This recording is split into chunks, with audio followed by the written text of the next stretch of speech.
All right, Shalom. Shalom. First and foremost, we want to give all praises, honor, and glory to Yahweh, Bahasham, Yahweh Shai, Bahasham, Rakah, Kodesh. And double honors to the elders and the apostles of Great Millstone, and peace and blessings to the elect. All right, it's the brother Bakwar Math, and the other brothers Ayash, and I'm Nawala here. And, Lord's willing, we wanted to get into this video, nice, quick, edifying stream. I was watching the stream that was done by the elder apostle Aram Lab, I believe yesterday, and he had mentioned that title, the one you see as we have here, "No More Empires of the Heathen," and he said, "Hey, that's the title for a lesson right there." So when I heard it, different precepts started coming to mind, and I figured, hey, why not? So I spoke to the brothers, and we here. So let's get right into it. We got just quite a few precepts here. So Lord willing, we'll try to get through it in a timely manner, because ultimately, um,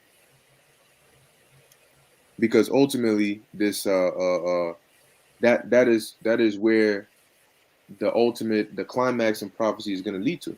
All right, it's going to lead to no more heathen, no more empires of the heathen. Now, through the course of history, if you even start at the dream that Nebuchadnezzar had, that the Lord had given him in Daniel the second chapter, he had the dream of the statue, which represented the various different empires and major empires of the heathen that would reign and that would rule um, from him all the way on down to the empire that we are in today, which is this beast, okay, America and the NATO and the EU.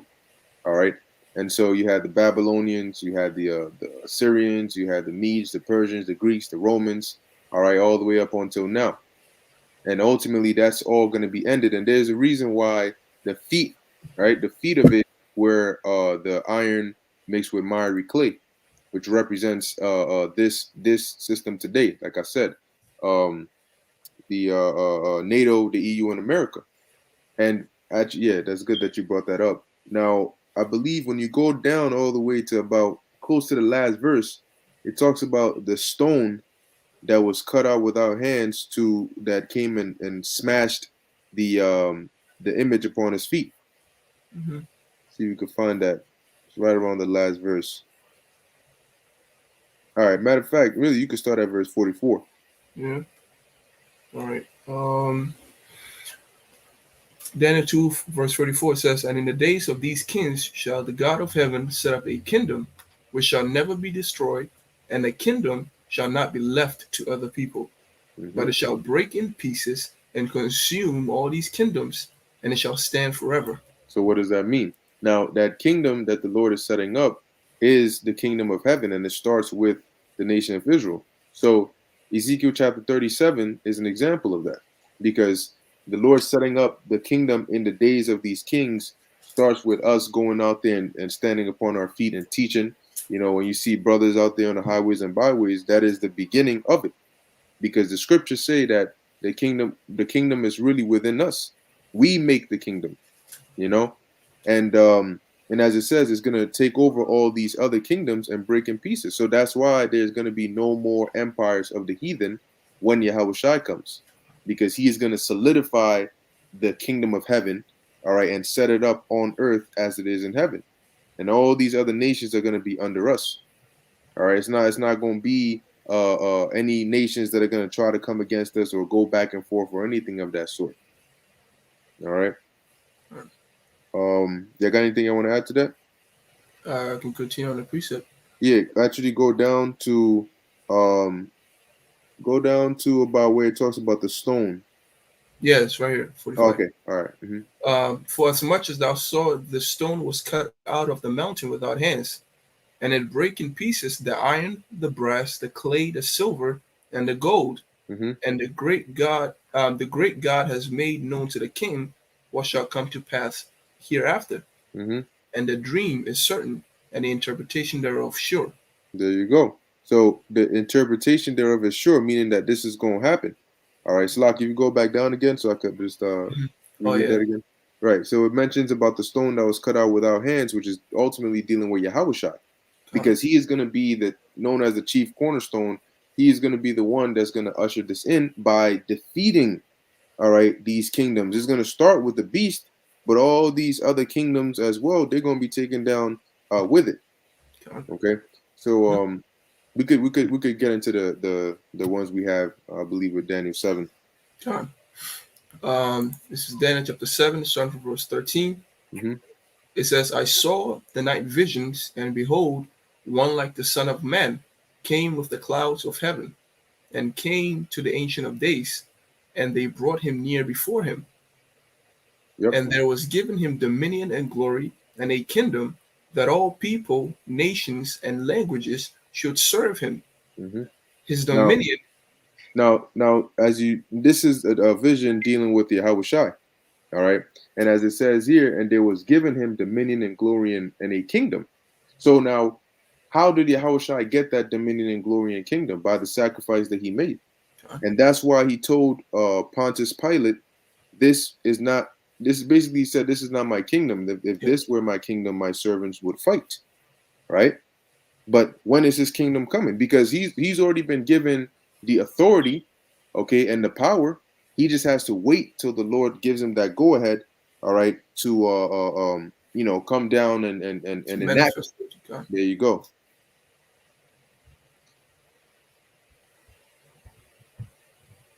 You keep reading. His dominion is an everlasting dominion which shall not pass away, and his kingdom that which shall not be destroyed. Yep. And ultimately, as it says, his dominion is going to be an everlasting dominion, and his kingdom that which shall not be destroyed. That's why, because how do the empires work? As it talks about in Daniel chapter 4, verse 17, right? That the Most High setteth up one kingdom and then takes down another, right? So when Yahweh Shai comes, being that his kingdom is going to last forever, no other kingdom is ever going to rule after that. That's why our kingdom is going to be everlasting. And that's also why the Lord set our kingdom up to be last. Because these other nations have had their time to rule. They've had their chances to rule, whether they ruled, harshly or not. But being that our kingdom is going to be perfect, we're never going to be taken down.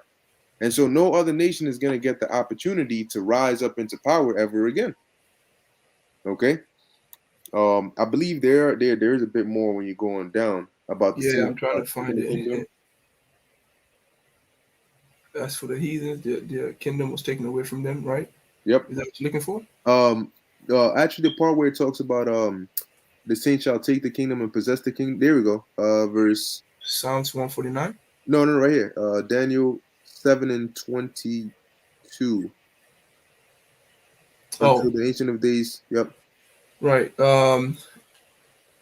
Yeah, like the brother said, the Lord saved the best for last. Yeah, because see, ultimately, though these things are taking place in history, these things are ultimately all still a part of our prologue. Okay, it's still all a part of our prologue, the prologue to our story. The real beginning of the greatest kingdom that ever was is going to be when Yahweh Shai comes back.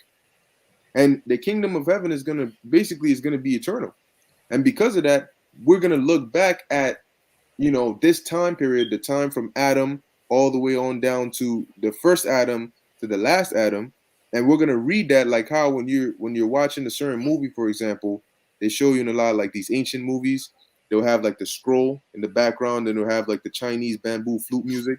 And then they'll have like some old man talking, with the drawing characters and stuff, somewhat years ago, the earth was like this, and you had these men, and then they fell, and then this happened, and then they went into captivity, and then that, and then the Lord sent a savior, and he came and delivered them, and now then they bring it all back to life, and they show you what the present looks like.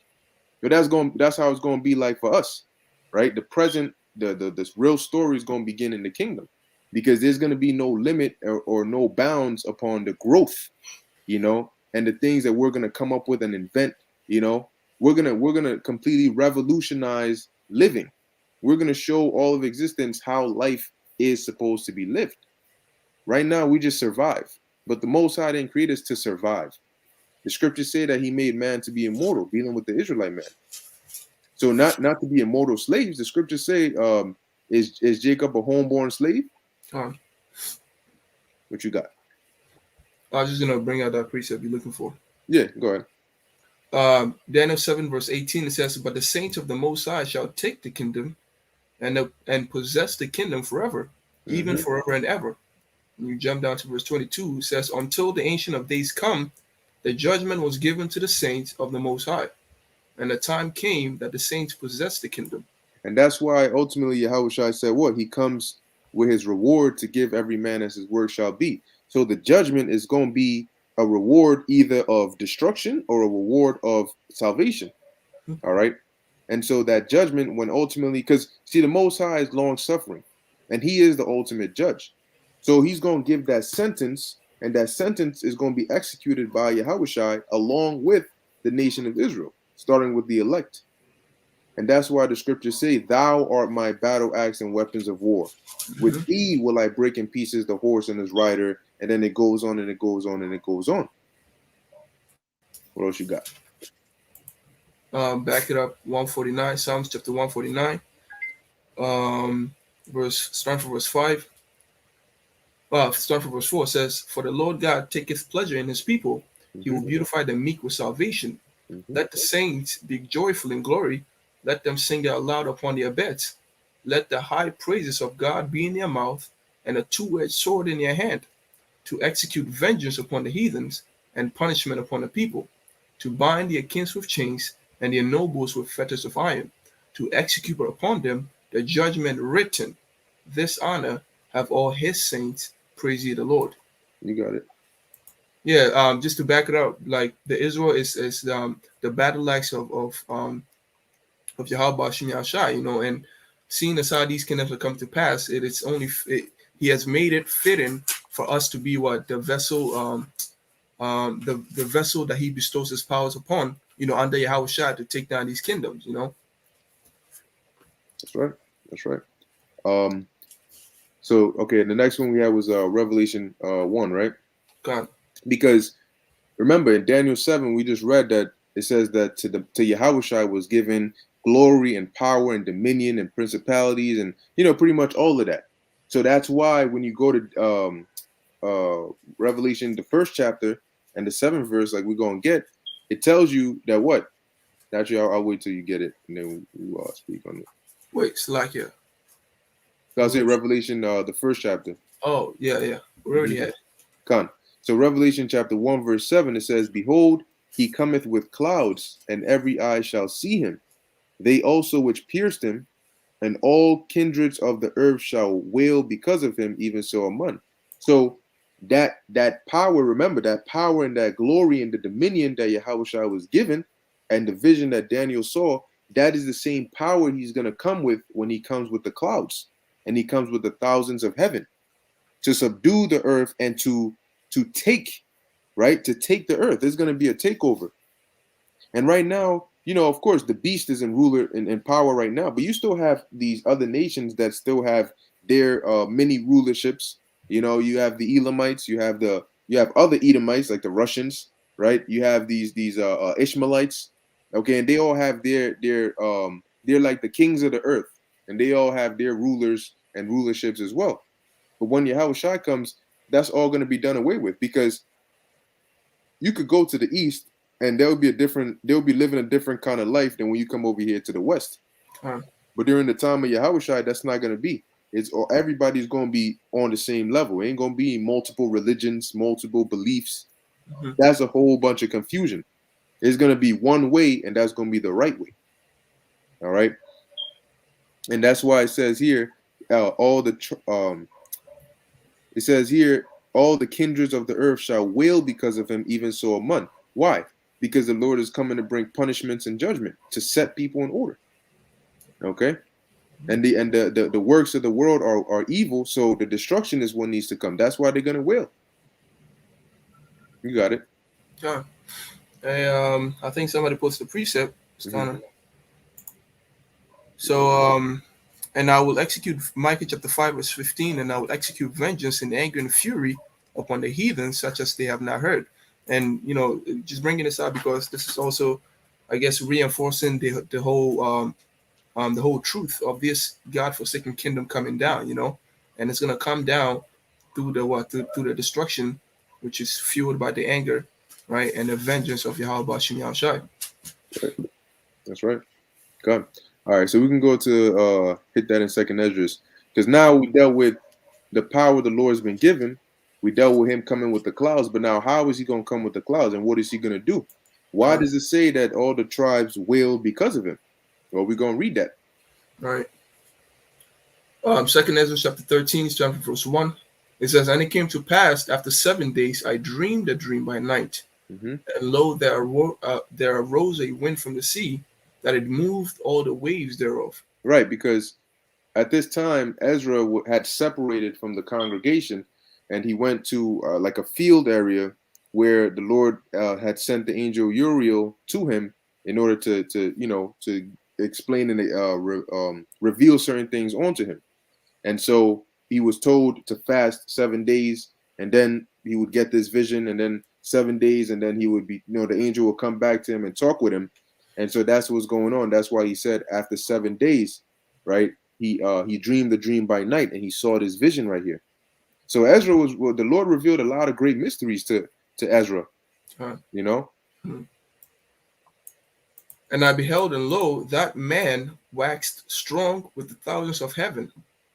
And when he turned his countenance to look, all the things trembled that were seen under him." Yeah, because he's coming. See, it's gonna be like they say, an alien invasion. So you're gonna have a big giant chariot that's gonna pull up, and of course everybody who sees this. Oh, matter of fact, there's a scene from the movie Independence Day where everybody's living their regular life, people playing basketball and all of that, and all of a sudden a big shadow just gets cast all over the earth. Mm-hmm. And everybody, as cars stop, people get out their cars, and immediately, where does everybody turn? They turn and they look up. As the scriptures say, all eyes shall see him. So they turn and they look up, people drop the basketball, and they see a giant fiery chariot coming out of a cloud. Mm-hmm. And everybody gets shook up. Now, you mean to tell me that they're not going to be having that on the cameras with the helicopters and the satellites? Of course they are. They're going to be zooming in, trying to catch Yahushai. What is that? What's going on? That chariot, that thing is so huge. All right. And so that's why it says when it turned, everybody trembled that were seen under him, because he's coming above. He's in the air. Right. And I believe in the scripture, it'll tell you he flew up upon his chariot. Okay. So he's going to be up, and everybody under is going to be afraid because, number one, it's a huge chariot. Number two, you got angels. Number three, these chariots are not just going to come here just for show. Look at the armor. Imagine the sound of a chariot. Ezra said it was like the sound of a wave, imagine the sound system of a chariot, of Yahushai's chariot. And then he drops one laser blast and freaking blows up 20 states at once. You think people are going to be, having a good time? No, they're going to be afraid. "And whensoever the voice went out of his mouth, all they burned that heard his voice." Right, and that's not. Oh, Slack, you go ahead. "Like as the earth faileth when it feeleth the fire." Damn. Right, and that's not necessarily dealing with Yahushai turning into a dragon and breathing on people, but that voice goes into the commands that he's going to give, and number two, goes into the mouth of his chariot. Okay, because when the Lord gives that command, there's got to be a area in the chariot that allows for a laser to come out or for a tractor beam to come out and beam you up. Okay, so he's going to emit fire, or let me say a concentrated heat from his chariot, and that's going to burn. When it says all they burned that heard his voice, it means anybody that was targeted by his lasers, all right, from that chariot got eviscerated, smoked, literally smoked. It says, like as the earth faileth when it feeleth the fire. When the earth fails, it means it dies. So what it means by like as when the earth faileth, it means, for example, if you got a garden and somebody sets a fire in the garden, the earth in that area is failing because the fire is burning and taking away the life in that area. Okay. Right. "And after this I beheld, and lo, there was gathered together a multitude of men out of number, from the four winds of the heaven to subdue the man that came out of the sea. And the sea is talking about the heavens where Yahushua is going to come from. Now, the innumerable multitude, right? They would gather the multitude of men. These men are the armies of the other nations. When you go to Revelation, matter of fact, I'll get it real quick. In the book of Revelation, chapter 12, verse 7, it says, "And there was war in heaven. Michael and his angels fought against the dragon." So these are all precepts that link together, right? Because it says they came to subdue the man, right? That's that war in heaven.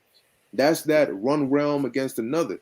That's the Lord and the heavenly hosts, which are the angels, against the dragon and his angels, which are Esau, his armies, and the armies of the rest of these nations. So as it says here, Revelation 12 and 7, and there was war in heaven, because the chariots fly, and Esau also has flying devices, planes, jets, It says the Michael and his angels, which Michael is going to be here under Yahushua, but Michael is the top angel under Yahushua. So Michael and his angels fought against the dragon. Who's the dragon? The dragon is ultimately Esau, but in this context, it's going to be his military. Okay, and the dragon fought and his angels, so that's going to be his military and their armies, as well as the armies of the others that are going to join with them to fight against the Lord. That's where you get the multitude of men out of number, because these men are going to be the armies of the earth, of all these nations. They're going to, quote unquote, come together to fight against the common enemy. And as it says in Revelation 12 and 8, and prevailed not. So it tells you what's going to be the outcome of the war in heaven. That what these armies, they're going to fail. They're not going defeat the Lord, not even come close. It says, and prevailed not, neither was their place found anymore in heaven. So they're going. It's like that the first Avengers movie, when that giant alien and alien craps and whatnot came out the air and shit, and it was just wilding out on them. Mm-hmm. Okay, and it says neither was their place found anymore in heaven, meaning that you're not going to see their planes in the skies anymore. Their satellites, all that is going to be destroyed. But also heaven being in their condition of rulership, they're going to be taken out of power. Mm-hmm.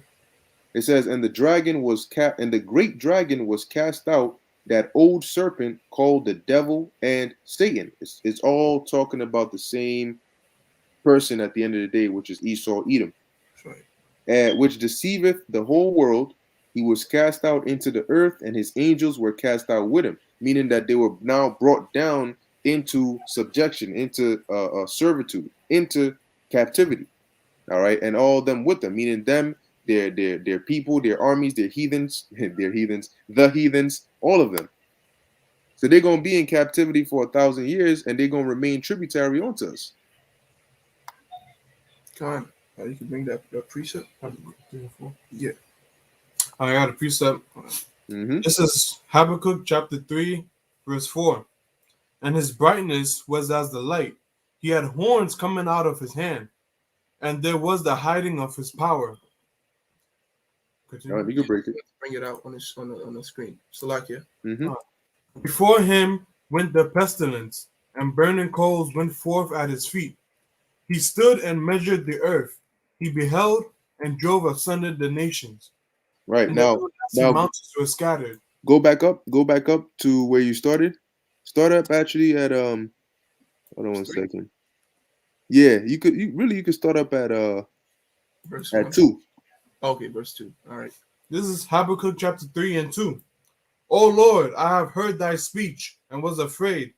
O Lord, revive thy work in the midst of the years. Now it's spiritual because it mentioned how when all they that heard the voice of him burn, right? But Habakkuk is seeing the things, the judgments the Lord has pronounced against this place, and he said, "Yo, Lord, I was afraid." Like what? Mm-hmm. Right? Go ahead. In the midst of the years, make known. In wrath, remember mercy. In wrath, remember mercy. Why is that? Because the vengeance of the Lord is going to be so terrible that it's going to seem as though nobody's going to get mercy at all. And that's why it says the righteous shall scarcely make it. And Habakkuk, the same Habakkuk said, He said, Lord, were you angry at the trees? Because I mean, everybody got the work, with the exception of the elect. It was a precept, nice precept for that. Yeah, that's a good one. Yeah. Isaiah 66, starting from verse 15, it says, "For behold, the Lord will come with fire, and with his chariot like a whirlwind, to render his anger with fury, and his rebuke with flames of fire. Mm-hmm. For by fire and by his sword will the Lord plead with all flesh, and the slain of the Lord shall be many." That's right. Yeah.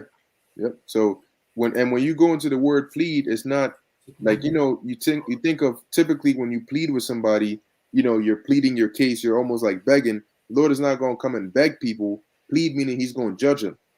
Okay, he's going to judge them with fire and his rebuke as what, as flames, roughly paraphrasing.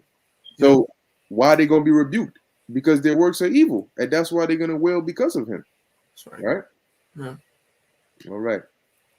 Oh, so we're at what? Habakkuk? Habakkuk 3:3. Mm-hmm. God came from Teman, and the Holy One from Mount Paran, Salah. His glory covered the heavens, and the earth was full of his praise. That's right. And also when he comes back, him coming in his power and glory, he is going to cover the heavens. And that's why when Ezra, he looked up, he said, I could not see from whence the Lord's chariot was like a great mountain, and I looked to see where it was hewn from, and I could not see it. That's it. Mm-hmm. Verse 4, and his brightness was as the light. He had horns coming out of his hand, and there was the hiding of his power. See, and that's a dark saying, because it doesn't mean that the Lord grew literal horns out of his hand. The same way, it doesn't mean that the Lord is literally gonna burn people with fire out of his mouth. And also in Revelation 19, it talks about out of his mouth going forth a sharp sword. He ain't gonna pull out a nice sword out of his mouth either. It's metaphorical, but in this sense, there we go. Like the brother put it up, the horns coming out of his hand, the horns represent, like it says, a ray of light. Okay, and the rays of light is going into what? That lasers, those lasers that are gonna come from his chariot. Now look up hand. Hand. Yeah. Is on the bottom right there. We'll go up a bit. Yeah, go up a bit. Yeah, right there. Oh, 100%. Yeah. Now it says yad, and notice it has here one of the definitions is axle tree. Axle tree. Right? Now when you look up the axle, I looked it up before, and it basically, when you have like a chariot wheel, I don't know, can you see if you can pull up like an image of a chariot wheel? Image, quick, paste it. And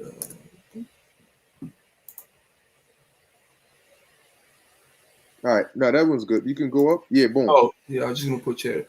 There you go. You see that part right there? Now, when you look at a chariot, right? When you look at the typical depiction of a chariot, go back up to the actual wheel. All right. Yeah, or actually the one on your left is good. Right on the left of that. Oh, this one, right. Boom. So you see that center piece right there? That is what connects one wheel to the other wheel on the other side. But now when you look at it in the sense of that middle piece, if you look at the outer piece as the outer ring of the chariot, like Ezekiel described the chariot as what? A wheel within a wheel. Right. So the axle tree being that core, that center of the inner wheel, if you look at it like a chariot, typically where do you see the tractor beam or the laser beams come from? They come from right in that inner wheel, right? So as he said, out of his hands came out horns. Okay, meaning that out of that inner circle of his chariot came out those laser beams, which you're gonna have the lasers to destroy, and you're gonna have the tractor beams to deliver, to beam up his elect, which is like a typical depiction. Of course, we're gonna see what it actually looks like, how the elect are gonna go up, right? You can read the next verse. Oh, and it says what? And there was the hiding of his power, because ultimately, where's that destruction that's going to bring the fear? Where's it going to come from? When people see the chariot, they're going to be afraid. But what's going to make them more afraid? When those beams start coming out. You see, that's really where the destruction is going to come out from, along with the missiles. But you don't want to get targeted by a laser beam. You're gonna turn to a ball of smoke. Ezra's literally said that. Yeah. Yeah. Yeah, you can read the wait, where we at? Verse 5. Yeah, you can read that. Habakkuk 3 and 5. Before him went the pestilence, and burning coals went forth at his feet. Mm-hmm. He stood and measured the earth. He beheld and drove asunder the nations. That's what he's coming to do, and that's why there ain't gonna be no more empires of the heathen. Go on. And the everlasting mountains were scattered. Mm-hmm. The perpetual hills did bow. Mm-hmm. His ways are everlasting. Done. That's it. So there you go. Now that we know that the mountains and the hills represent governments, you have greater governments and lesser governments, but ultimately at Yahushua's presence, they all gonna bow and they all gonna be brought down. All right. So let's keep going. Oh, Habakkuk. Okay. What you got? No. Back in second Esdras. Oh, second Ezra. Yeah. Mhm. I forgot where we left off. The earth faileth when it feeleth the fire, the multitude gathered together. Verse 5. Verse 5. Okay. Yeah. And after this I beheld, and lo, there was gathered together a multitude of men out of number from the four winds of the heaven to subdue the men that came out of the sea. Right, and that's okay. No. Go ahead. Okay, that was that's the armies of these other nations. That means the Russians, the Chinese, the Moab, all of them. Go on. Verse 6. But I beheld, and lo, he had given himself a grave mountain and flew upon it. Right, and that's his chariot. Go on. But I would have seen the region of place whereout the heel was graven, and I could not. Mm-hmm. And after this, I beheld, and lo, all they which were gathered together to subdue him were so afraid, and yet durst fight. There you go. They were so afraid, and yet durst fight. And that shows you that you don't have free will, because they would have wanted to not fight, but why did they still fight anyway? Same reason Peter denied the Lord 3 times, because the Spirit of the Lord compelled them to.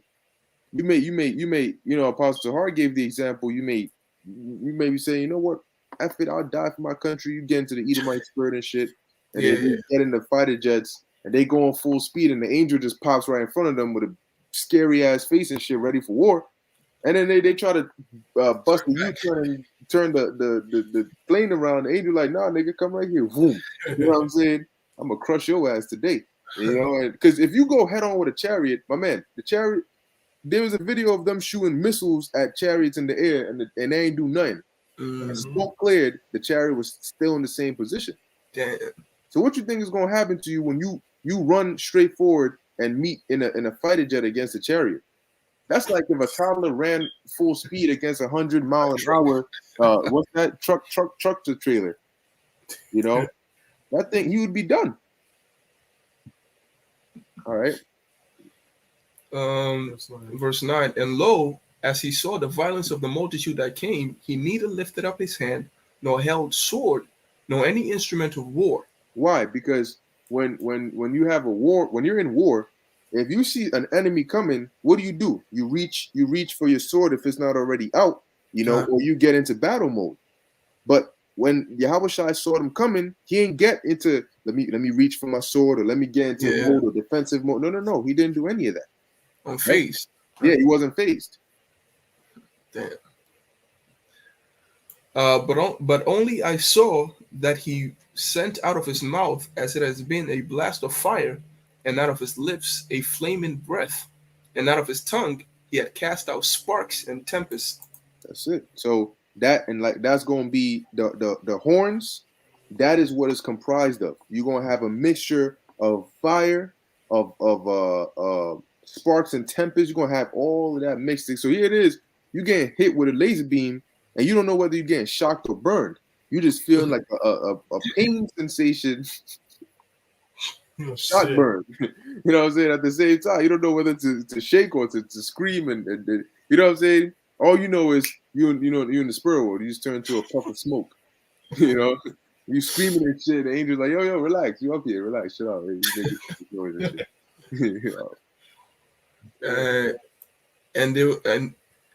And they were all mixed together. The blast of fire, the flaming breath, mm-hmm. And the great tempest, and fell with violence upon the multitude which was prepared to fight, and burned them up every one, so that upon a sudden of an innumerable multitude nothing was to be perceived, Oh Yeah. shit. but only dust and smell of smoke. When I saw this, I was afraid. Oh Dog, shit. that's like a Dragon Ball Z scene. And you notice it says it fell with what? Violence. Meaning that force which the chariot is going boom, like that impact, in which, so you imagine how big that blast is going to be, how destructive it's going to be, to where all of a sudden, just like that, you're going to go from people to nothing, just smoke. And that's why Ezra said I was afraid, because he saw that shit and he looked at it and he's looking for the people. And he's like, what the Like a fuck? lightning strike, Yeah, like a lightning very strike. quick, and then That's it. The smoke clears and ain't nobody left. No bodies, no nothing, just smoke. Of course, that's scary. You're like, oh Lord, like, so he was afraid, and that's why he said it. He said, "I was afraid." All right, but now that was it on that. We could move on to the next one, Revelation 19, which Revelation 19 is also describing Second Ezra 13, is just saying it in another way, because these prophets got the same visions, just spoken or received in different ways, but it's talking about the same thing. Revelation chapter 19, verse 11, it says, "And I saw heaven opened, and behold, a white horse, and he that sat upon him was called Faithful and True, and in righteousness he does judge and make war. And that's talking about Yahushua. His eyes were as flame of fire, and on his bed were many crowns, His head. and his head were many crowns. And he had a name written that no man knew but himself." So now, why did he have many crowns upon his head? Where did he get the crowns from? From the rulers of these other nations. All right, the kings of the earth, as they're called. So the crowns is not literal, okay, because they don't actually have crowns on their head, but it represents all their rulerships. He had it all. Okay, he had many crowns because now ain't no more Kim Jong-un or Xi Jinping or Vladimir Putin or Vladimir Zelensky or Queen, none of that. No, what's that dude? Boris Johnson, Biden, none of that. All of it is gone. History. It's history, yeah. Yeah. Damn. His eyes were as flames of fire. Oh, verse 13. And he was clothed with a vesture dipped in blood, and his name was called the Word of God. There you go. Go on. And the armies which were in heaven followed him upon white horses, clothed in fine linen, white and clean. So who are those armies? The armies represent the angels. Michael, because remember in Revelation 12, it mentioned who? Michael. All right. So Michael, the rest of the archangels, the rest of the angels, they're gonna come, and it says on horses, which represent the chariots. Oh, that's a good one. That's a good one, yeah. Daniel chapter 12, verse 1, it says, "And at that time shall Michael stand up, the great prince which standeth for the children of thy people, and there shall be a time of trouble, such as was there never was a nation even to that same time. And at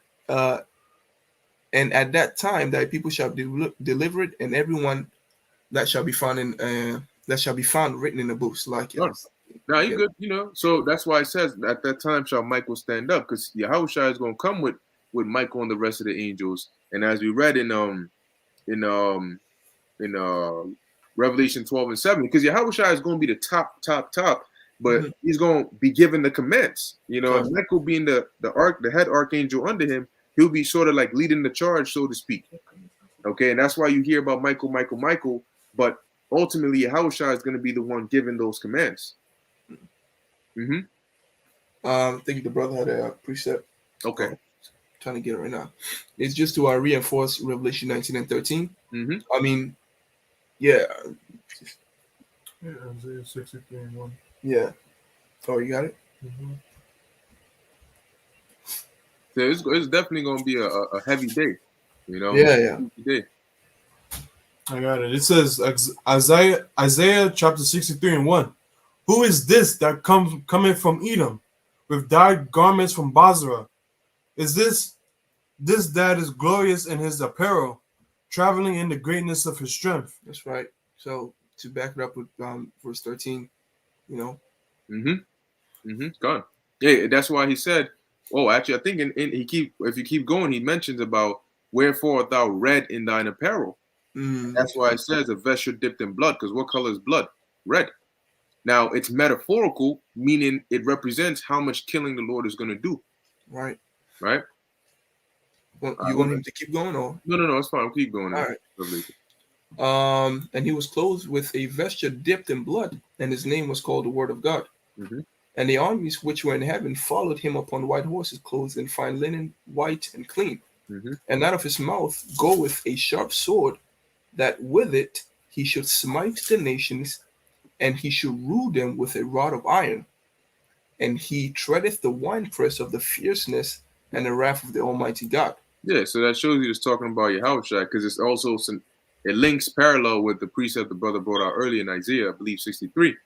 Now, it also shows you Yahushua is going to be doing more killing than anybody, because it says his vesture was like one dipped in blood, and the rest of the angels had fine linen, white and clean. You know, so they're going to be getting busy too, but he's going to be getting real busy. Ain't nobody going to hold the Lord back. You know, Jay, you fight, yo, chill. Hold me back. They used to make memes about that. Who's going to tell the Lord? Who's going to hold the Lord back? Who's going to tell the Lord to chill? The scriptures say, who shall not be utterly be into powder at his presence? Before even lifting a finger, just his presence alone. So ain't nobody going to tell the Lord to chill. Yeah. It says he's going to scream like a travailing woman. You're going to hear a war cry like that, and you're going to try to open your mouth to say chill? Right. Ah, there we go. That's it. Isaiah 66? No, Isaiah 42, 14. Prior to travailing woman. All right, you can read this, the 66, and then get 42. Isaiah 66:16, it says, for by fire and by his sword will the Lord plead with all flesh, and the slain of the Lord shall be many. That's right. And the slain of the Lord shall be many. You see, and that's what's written metaphorically as his apparel being red. All right, this is Isaiah chapter 42 and 14. I have long time holding my peace. I have been still and refrained myself. Yeah, because he had to wait on the right hand of Yahweh till the Lord gave him the go-ahead. Now will I cry like a travailing woman. I will destroy and devour at once. That's it. He's going to destroy and devour at once. That's why he's coming with great speed and wrath. All right? Another precept. No. It's all good. The precept must be upon precept. Right. Line upon line. Line upon line. Here a little. It's just 63. That's pretty much it. That's all right. Just bring it up. Yeah, just gotta go down to just finish it up on that. 63 verse 3 says, I have trodden the winepress alone, and of the people there was none with me. For I would tread them in mine anger, and trample them in my fury, and their blood shall be sprinkled upon my garment, and I will stain all my raiment. For the day of vengeance is in my heart, and the day of my redeemed is come, and the year of my redeemed is come. Right, that's pretty much it. Yep. So that's why I said, go back to Revelation 19, because here it says he will tread them in mine anger, right? Right. And here it talks about winepress. Yeah, the winepress, because there you go. That's it. No, you got it. That's it. Because when you tread something, is used in terms of being in the winepress, because you would actually be stomping, on that winepress, stepping on it to get the blood out of the grapes. Let's keep going. And he had on his vesture and on his thigh a name written, King of Kings and Lord of Lords. And I saw an angel standing in the sun, and he cried with a loud voice, saying to all the fowls that fly in the midst of heaven, come and gather yourself together unto the supper of the great God. So the Most High is going to give he promised the birds a feast, because there's going to be so much death. They're going to eat and drink and be full. Verse 18, that ye may eat the flesh of kings, and the flesh of captains, and the flesh of mighty men, and the flesh of horses, and of them that sit on them, and the flesh of all men, both free and bond, both small and great. Mm-hmm. And I saw the beast and the king of the earth and their armies gathered together to make war against him that sat on the horse and against his army. Yeah, and that links back with what we read in Second Esdras about Mhm. what the number, the people out of number who came Yeah. to try and subdue. That's Mhm. ultimately them right there, the beast which is NATO in the EU. In Revelation 12, was spoken as the dragon and his angels. So it's all talking about the same event. Uh, It says, "Well, I saw the beast and the kings of the earth, right, and mhm. their armies gathered together to make war against him that sat on the horse and against his army, one realm against another." This is going to be the greatest war that has ever taken place in all. Yeah. You Yeah. know, the greatest war. Shit. Mm-hmm. Man. And to think that it's gonna be so great that it's gonna be look, we're gonna be living for eternity and it's still gonna be something to talk about. That's how great it's gonna be, Yeah, man. yeah. Dang, that's a good For it point. to be relevant for eternity, that's Yeah. crazy, you know. That's a good point. Yeah, Yeah. God. Wow. Continue or Yeah, keep going. Revelation 19:20, and the beast was taken, and with him the false prophet that wrought miracles before him. Mm-hmm. So now you got the beast, which is NATO and the EU, spearheaded by America, and with Mhm. them the false prophet, which goes into the Catholic Church, Right. and all their daughter churches, basically the Mhm. religious system as a whole. Right. All right. It says, with which he deceived them that have received the MOTB, which is which that shows you that they're gonna play a role in that. Yeah. Because we gonna say, no, this is biblical, you ain't supposed to take it, and they're gonna say, no, no, no, no, no, don't listen to them. Listen to us. It ain't that. That's not what it is. Don't worry about it. You can take it. And they're gonna deceive a lot of people and make them comfortable in their minds to go ahead and take it. Yeah. Like they did with The thing, yep. the thing. Exactly. And yeah, you had TD Snakes and bro, you didn't have to go on the news. I had a whole Sunday Right. service on the news about that's they sellouts, man. Oh yeah. And them that worship this image, these both were cast alive into the lake of fire, burning with brimstone. Mm-hmm. And the remnants were slain with the sword of him that sat upon the horse. Mm-hmm. Meaning Which, those that were left.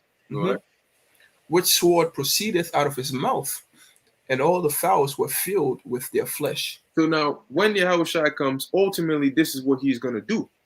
And after he has done this, because this is the climax. Now, after you hit the climax, you now got to start coming back down. So that war leading to that peace, after he does this, that's when there's going to be no more war after that. This is going to end the war of all wars. And that's going to lead into our last precept, Isaiah, the 2nd chapter. God.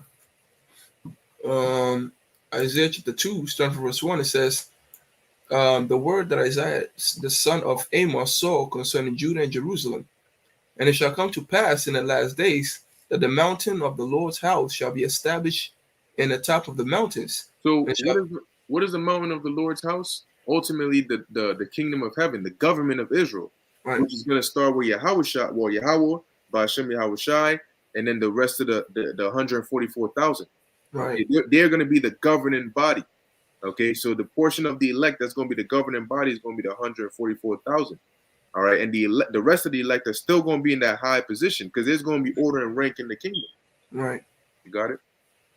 And shall be exalted above the hills, and all nations shall flow unto it. Yeah. Yeah, so all these nations, they're going to see how they look to America at one point as that golden cup, that golden city. They're going to look to Israel as that golden city, as the city of the gods, right? And they're going to tell stories. They're going, oh, wow, you know they say, right? Legends say that they're actually gods that live in there and over there in Jerusalem. You know, and if you real quiet, you could catch them one night flying in those shit. See, these heathens are gonna have stories about us. Yeah. You know, they're gonna say whenever you see a chariot, they're gonna say that's the vehicle of the gods. The gods are in there. Yeah. You know, and they're gonna see us flying in the chariot. Oh shit! Oh, he's here. Oh, you know. So we're gonna be like in movies when you watch. That's gonna be us. You know, they go, oh my gosh, mom, can I see? And they're gonna fantasize about growing up and being able to even work, because you're gonna have certain jobs where they're gonna have to. Certain people are gonna bring the riches of the Gentiles to us. See, So they're gonna fantasize about getting a job where, you know, like today you got truck drivers, and truck drivers get to see things, because delivery drivers, if you got to deliver into a rich man's area, you get to go into the property, right? As you're driving, you get access to drop off whatever the package is. So they're gonna fantasize to just be able to bring their riches and their best things to us. Can you imagine what joy a heathen family would have if an Israelite king chose one of their daughters to be their concubine? If you, as an Israelite king, chose one of the daughters of the other nations and said, "I want her to be my concubine," do you know what? Do you know how much joy that family and that neighborhood would be in? It's what, yo, do you know such and such? I don't know, Sarah Yao, I don't know, some name. You know, she the one of the kings chose her to be his concubine. What? Yeah, people gonna be losing their minds. Yeah. You know, because that's like going from 0 to 100 for a heathen. Mm-hmm. Because remember, you got to pay. You got to deal. You got to deal accordingly, because you're gonna be taking it onto you. You know, so they go, "Oh shit, the king chose my daughter. Oh shit, hey, the rest of you shut the fuck up. The king chose my daughter." You know, it's gonna be they're gonna be all excited, right? Because the Lord is gonna make us literally gods of the earth. So any interaction, any slight even sight of us is gonna be something. Oh my gosh, yo, I saw him. They're so huge. They're so tall. He was flying, and you know he had this glow, and it was unreal. Like some of these chefs, right? Mm-hmm. Bro, the dude just cooks food, but the fact that he cooked for Obama, everybody got to hear about it. Like, yo, yeah, like that's how it's gonna be, man. You know? Right. Instead, and this is Obama, man. Like fucking Hamite, who rule over a kingdom that's supposed to be destroyed in 1 hour. Right. You know, imagine much more. You know, those that are with you, how shy. Con. So brother got a precept. Mm-hmm. This is 1 Kings chapter 10 and 1. And when the queen of Sheba heard of the fame of Solomon concerning the name of the Lord. Select, let me bring it up right now. Was it 1 Kings 10 and 1. I'll start again. This is 1 Kings 10 and 1. And when the queen of Sheba heard of the fame of Solomon concerning the name of the Lord, she came to prove him with hard questions. And she came to Jerusalem with her very great train, with camels that bear spices and very much gold, and precious stones. And when she was come to Solomon, she communed with him of all that was in her heart. And Solomon told her all her questions. There was not anything hid from the king, which he told her not. Mm-hmm. And when the queen of Sheba had seen all of Solomon's wisdom, and the house that he had built, continue. And the meat of his table, and the seating of his servants, and the attendance of his ministers, and their apparel, and his cupbearers, and his ascent, by which he went up unto the house of the Lord, there was no more spirit in her. She basically fainted because she was in awe. It was like she was in heaven. Yeah. And then she's like looking at she looking at the servants. She looking at his table. She looking at the clothes they wearing. She looking at the way he's moving. She's like, this guy ain't human. He's not from this place. Now remind you, she's a queen, right? Yeah. And she's coming thinking, let me find out who this guy is. And everybody's talking about this guy. Let's go see what he's about.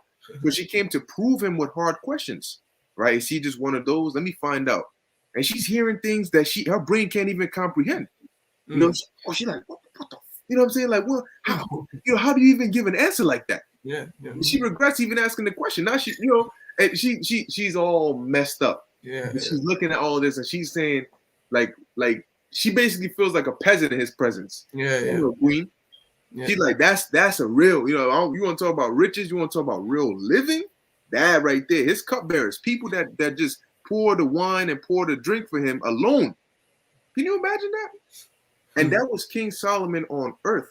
Yeah. Ooh, how much more for us in the kingdom? King Solomon was a man. Even he went off. So how much more us in our perfection? King Solomon still wore clothes that were made with the hands of men. King Solomon still wore jewelry with the earth, not in this perfect state.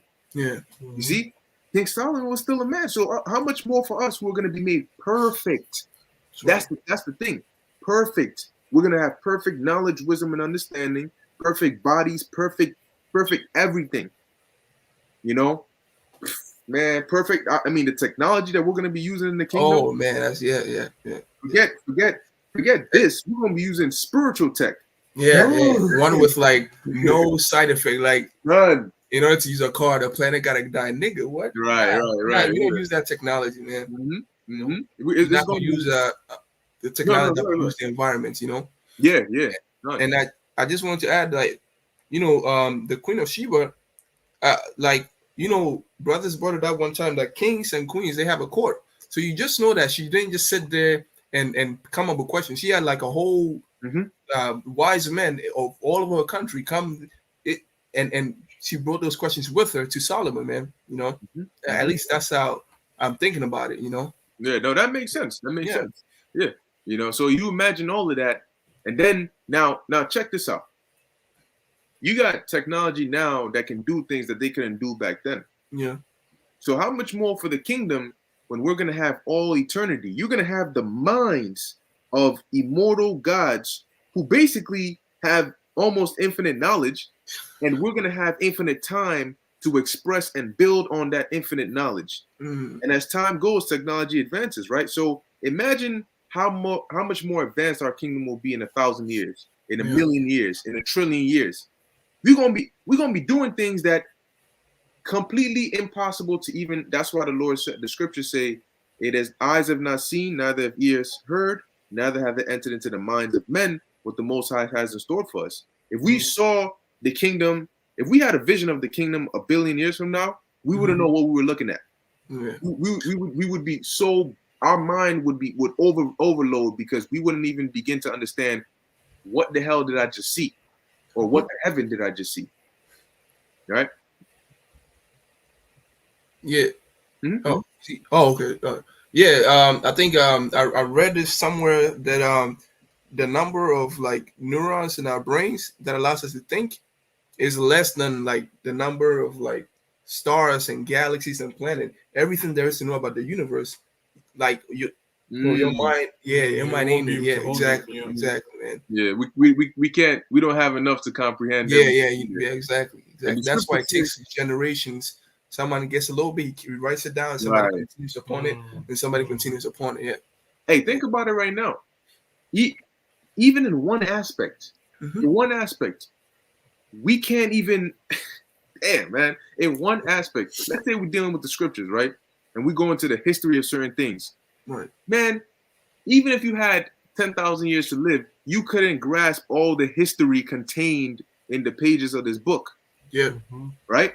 How much more and that's just history. How much more for like herbs or all the knowledge that the world has acquired up until this point? Yeah. Our brain can't even come close to being able to fit. Man, you have trouble. Jake got trouble watching a 20-minute sit down. You know what I'm saying? So how much more, you know what I'm saying? You got to just take notes. You're like, what's that name? We try to remember names. We try to remember dates. Just like 5 kings in 4 different time periods, and it's hard to remember. Matter of fact, even now, look, if the Lord took one of us now to the top of a mount and did what he did to Moses and said, look, this is how I want you to build this. You take 5 steps down the mountain. Oh shit. Damn, I forgot what he said. He said I had to lay it over and under. Then now you're contemplating whether you should turn back and maybe the Lord might blast your ass with a laser beam, or whether you should keep going. You're going to mess it up and then get blasted then. So now you fuck up in the middle. But that shows you how low we fallen. But ultimately the kingdom, man, hey, we're gonna be on a whole nother level, man. Trust. Hey, that's why we go so hard now, because we don't know exactly what we're gonna get, but we know that whatever it is, guaranteed by the Lord, guaranteed, it's not gonna be something light, man. Right?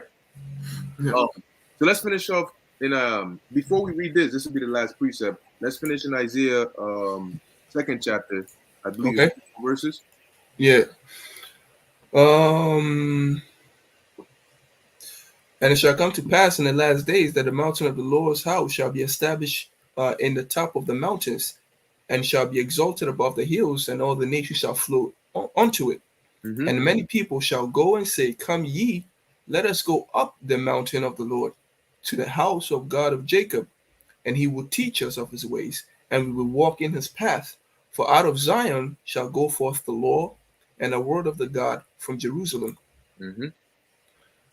And he shall judge among the nations, and shall rebuke many people. And they shall beat their swords into plowshares, and their spears into pruning hooks. Nation shall not lift up sword against nations, neither shall they learn war anymore. Neither shall they learn war anymore. Yeah. So that was it on that.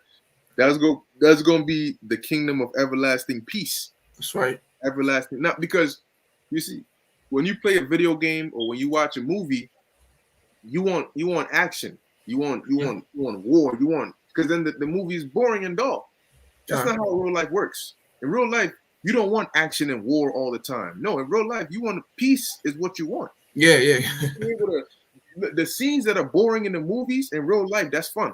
You know, Yeah, when you yeah. see somebody out riding a bike or just enjoying the sunset, you don't want to watch that on TV. What the fuck is that?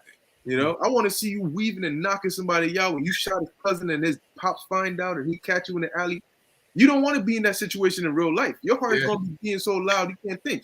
So in real life, those scenes we don't want to see, we want to live that. Mhm. That's why the kingdom being everlasting peace, that's gonna be what we want. Everybody's gonna want that. You breathing, man, imagine being the earth looking so beautiful and vibrant. It's gonna look like an actual cartoon. You know, like Yeah, yeah, yeah. you be like, I'd rather live in a cartoon than in real life. Shit Yeah, look that yeah, dull and lifeless. Instead, the trees are gonna be green, vibrant. You know, the sun, the skies are gonna be clear, no chemtrails. The birds are gonna be chirping. The wind is gonna damn near the wind is gonna talk to you. You're gonna caress you and shit like, hey, you know what I'm saying? Hey man, it's gonna the trees are gonna bow as you walk. You know, you might be walking and you reach your hand and the tree might bow and then drop a fruit. Mm. You know, and then you eat it. You know, this real Uh, good. You feel the breeze and shit. Thank you, thank you. You You know, gonna have so, hey, lions and squirrels come to visit you and all these things. God, you know, because you know they showed you that in the Lion King how Mufasa sent the bird to go and Mhm. watch with son and stuff. You're gonna be able to do that. You know, Yeah, you yeah. go animals and stuff. Yo, you must send a message, chick. You know, hey, it's gonna be beautiful, man. And to Yeah. think that it's this close, you know, all we waiting for is that charagma, and then after destruction, we out of here. That's You know right. what I mean? And we just had the Passover. So I mean, look, the way the Lord has set it up, man, we almost out of here. You just gotta hold on strong just a little bit longer. Just a little bit longer. How is coming to get us out of here, man? You know? So you could pull up what the brother had and then we could wrap it up on that. First Corinthians chapter 2, verse 9. But as it is written, eye has not seen, nor ear heard, neither have entered into the heart of man the things which God has prepared for them that love him. Ooh, God is prepared for them that love him. How do you show you love the Lord? What did the Lord tell Peter? Simon Peter, lovest thou me? Yeah. Yea, Lord, thou knowest. Feed my lambs, feed my sheep. So what are we doing now? We're feeding the sheep to show the Lord that what? We love him. And if we That's love right. the Lord, then guess what? This is going to be our reward. That's right. So we have absolutely no problem doing this. We would do this until the day we die because guess what? If we die in this truth, we get a crown. If we live in this truth, we get a crown. Whether we die or we live, we do it all until It's a win-win situation. That's right. That's it. It's a win-win. So long as you don't fall out, it's a win-win. That's You know. right. So when you think about these things, you say maybe you might get rebuked.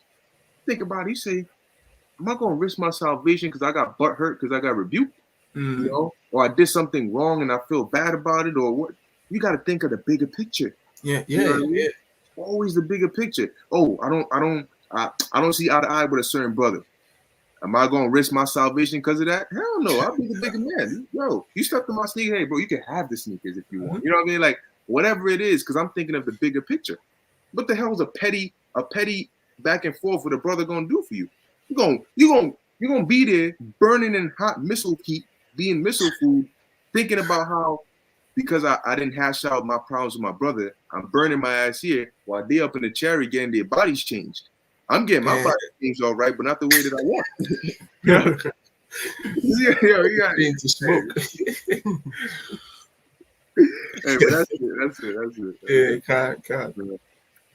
So hey, y'all got anything else? Anything to say? Nah, that's pretty much it. That's everything is said. All right. Hey, so Lord willing, that was edifying unto the elect. You know, Lord, we're gonna give all praises, honor, and glory to Yahweh. Yahweh, Shalom, Bahasham, Yahweh, Bahasham, Shalom, Bahasham, Until next time, Shalom. Shalom.